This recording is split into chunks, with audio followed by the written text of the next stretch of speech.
Hello and welcome to 6 Minute English. I'm Alice. And I'm Neil.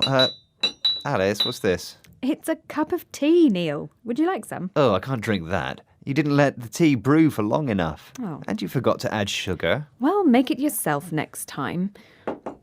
And when you brew a cup of tea, by the way, you add boiling water to tea leaves or a tea bag and allow the flavour to develop. I'm sorry, Alice. I didn't mean to be rude about your tea, but I do like it very strong and sweet. Tea is the subject of today's show.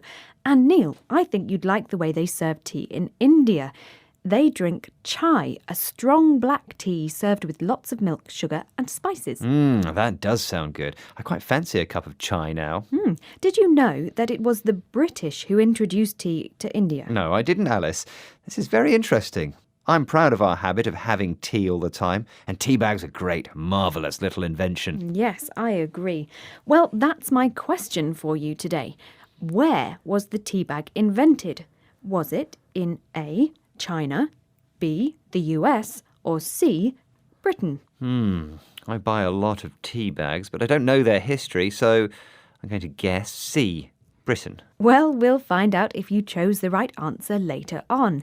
Let's listen now to Professor Markham Ellis talking about the Chinese tea plant. He's a historian at Queen Mary University of London. Tea is a shrub that grows naturally in the mountainous areas of China, and several thousand years ago, no one knows how exactly, there are stories, it came to be clear that if you consumed the leaves of this plant, especially the younger leaves, then it had an interesting effect on you, and that effect could be thought of as medicinal, or it could be thought of as just kind of sanative, making you feel a bit better than you used to feel. Professor Markham Ellis tells us that people in ancient China consumed or ate leaves from the tea plant, and it had an interesting effect on them.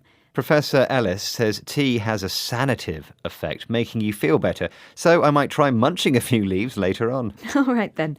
Apparently, the Chinese started drinking tea because of its medicinal or healing qualities, and they've been drinking tea for thousands of years. Well, we British may love a good cup of tea, but we haven't been brewing it for nearly so long as the Chinese. But remember that tea actually grows in China, Alice. We don't grow it in Britain. Good point, Neil. Which brings me back to what we were talking about earlier. In the 19th century, the British started to grow tea in India in order to compete with Chinese tea production. When tea first arrived in Britain in the 17th century, it was incredibly expensive, and only the elite could afford to drink it. Elite means a small group of people in society who have money and power. Well, the opposite is true today. Everyone drinks tea. And cheap tea bags make really strong tea, just the way I like it. Oh, it's not for me. I like tea with a delicate flavour. Lapsang Souchong is my favourite with its evocative fragrance. Not tea bags, then? No, Neil. Lapsang is different from other types of tea because the leaves are smoke-dried over pinewood fires, giving the tea its distinctive smoky flavour. You sound like a TV advert, Alice. I can just see the misty mountains and the fields of tea. Can you tell us what evocative means? It means making you imagine something pleasant. And for some people, drinking tea is a spiritual experience. Let's listen to BBC reporter Mike Williams learning about the Asian custom of the tea ceremony. Please enjoy Mountfong green tea. Thank you. That was a bit less than a mouthful. It's very, very small amount, isn't it? It's about 20 ml. It's a way to appreciate tea in very small quantity so you can concentrate and cultivate your mindfulness in drinking the tea. Mindfulness? What do you mean by mindfulness? Tea ceremony has some of its origin in Buddhism. The Japanese tea ceremony, for example, has a lot of Zen Buddhism influence. Mindfulness is the concentration and focus on the now. Forget about the past, forget about the future, and enjoy this specific moment. And that's what I call mindfulness. So they don't use mugs in the tea ceremony. It's 20 millilitres or a mouthful of green tea. That's right. Drinking just a mouthful, or small amount, helps you concentrate and cultivate mindfulness. As the speaker explains, mindfulness means living in the moment and forgetting about the past and future. Well, forgive me for thinking about the past. And how about the answer to today's quiz question? OK then. I asked, where was the tea bag invented? Was it in A, China, B, the US, or C, Britain? And I said C, Britain, and I must be right.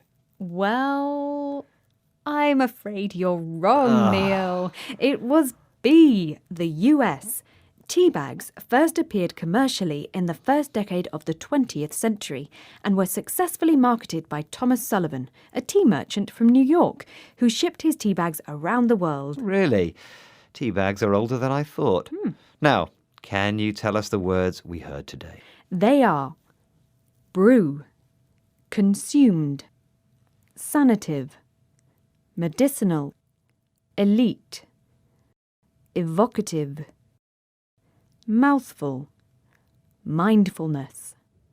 Well, that's the end of today's 6-Minute English. You can go and put the kettle on now for a nice brew. Please join us again soon. Yes. Goodbye. Bye-bye.